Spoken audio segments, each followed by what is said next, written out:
Good evening. That light's annoying. But I also couldn't see, and it's dark. My candles are not bright enough. It may look bright here with that. It was, I couldn't see anything with that open. So how about I go like that? Brilliant. Okay, we're off to a good start. Next chapter. Happy birthday, Randy. He was large, he was tough and mean and unsmiling. Throughout Louisiana maneuvers, this belligerent giant from deep in the West Virginia hills freely let his stolidness be known. Stolidness. Stolidness. Okay? I had believed that illiterates were not. Yeah, who's illiterate? I had believed that illiterates were not accepted into the service. I learned that, as it seemed this would be a long war, all one was required to do was to make his mark, to be considered literate enough to kill Krauts in the infantry. Quite flattering, and so Randy Reddy qualified. It would take him weeks, but he would eventually produce his two initials. They would resemble a Paleolithic cave etching. Randy enjoyed comic books. Naturally, just the pictures. He once received a letter and carried it in his pocket, unopened for a week. He thought it was from his girl back in the hills. He smelled the perfume in which it was drenched. He held it up to my nose. "Smells like her little pussy," he said. He asked me to read it to him. When I opened it, out fell a snapshot of a pretty little barefoot girl about 13 years of age. It looked as though she was carrying a little doll in her arms. I asked Randy if this kid was his sister. I saw him laugh for the very first time. "Hell no, Jew boy, that's my girlfriend, Mary Louise, and our baby boy, Ted." Her pitiful little letter expressed her loneliness for him and told of the tough life she had working for the farmer. She couldn't wait until the stupid war was all over so Randy could come home to take care of her and their child. He dictated a reply, and I wrote it down for him.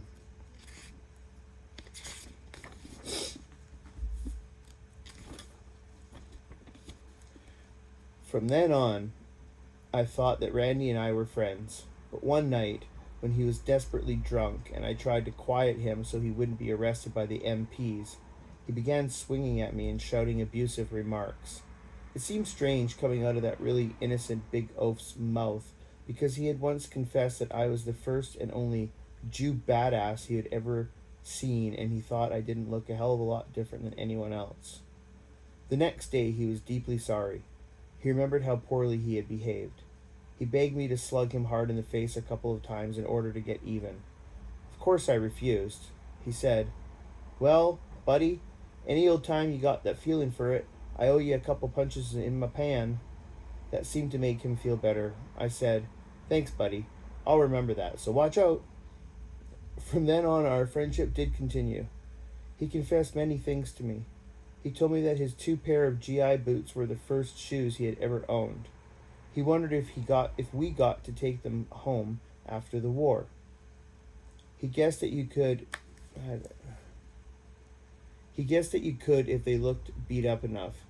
He told me that he was going to marry Mary Louise when he came home. She was 12 years old when she gave birth to their son. Jesus Christ. Early in my army career, I made a grave mistake. We were asked to list our hobbies, and I wrote down writing poetry, photography, and boxing. I was the worst prize fighter that company, I or any other company in the Army of the United States ever had. Everyone always bet against me and were hard put to find takers. But I was a designated company boxer, win or lose. I had been designated by Captain McSpadden, my company commander. He was reputed to be a sadist. Randy acted as my second during those dreadful Friday evening fights when I get my face bloodied, my teeth loosened, and my lips swollen and raw. The Marquis of Queensberry rules were never observed.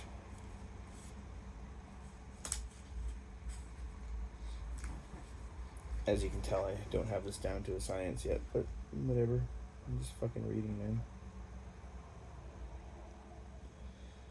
Occasionally, when I had taken an unusually rough and dirty beating from a semi-pro bum or monster of a truck driver and was attempting to scrape myself up off the canvas, Randy would climb over the ropes, walk over to my gloating opponent, flatten him and shout, "Son of a bitch!"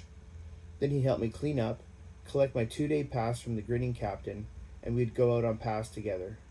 My mouth stung so much I couldn't drink whiskey, but he made up for both of us.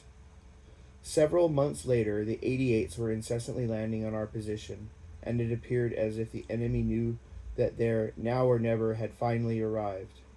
The hellish explosions, the noise, the screams of agony rivaled anything that Dante had ever conceived. Randy was crouched in a shallow, root-bound hole next to mine. We were kneeling there, motionless and silent. Then close to my ear I heard what sounded like soft whimpering. I turned to Randy. "Hey, buddy, you okay?" "No, Sherman, I ain't." "You hit?" "No, goddammit, I'm not hit." "Then what?" Between louder sobs, he said, "Oh, Jesus, I ain't hit." "So what the hell is it?"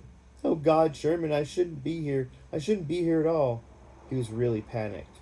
"None of us should, Randy." He shouted for the world to hear me over the explosions. "I mean it. Believe me. I goddamn mean it. Don't joke with me. Hey, buddy, what's bugging you?" "Today is my fucking birthday." "Yeah, so happy birthday. We'll celebrate next Tuesday."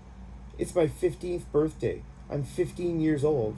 I'm too young to die like this. I got a baby boy back home." "You're 15? My God, what are you doing here, Randy?" This remark from an ancient 18-year-old.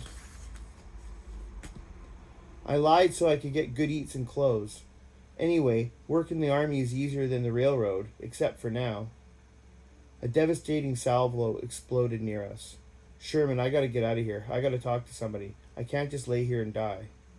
I crawled to the hole where our platoon sergeant was yelling on the radio. I told him about Randy. 15, no shit. He radioed the captain. "Captain says to send the son of a bitch to the battalion command post. They'll probably send him back to division on an empty ammo truck." Captain and I'll radio ahead. Says the son of a bitch better not be shitting me. If he's just running away in the face of the damn enemy, it'll be his ass on a court-martial. I crawled back to Randy and told him what he had to do.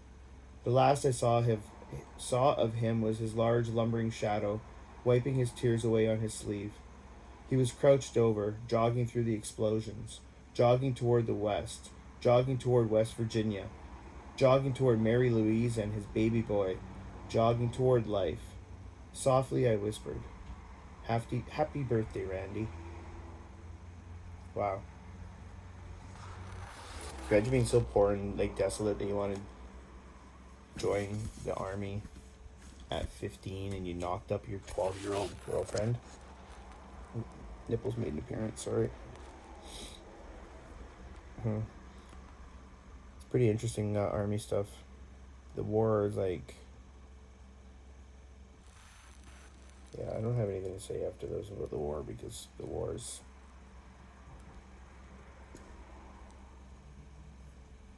I don't understand war. But that's neither here nor there. We're not here for a discussion about something that I don't really feel like talking about. But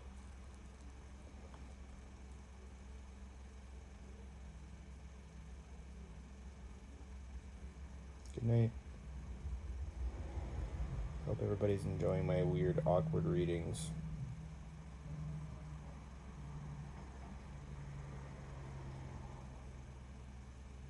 Have a good sleep.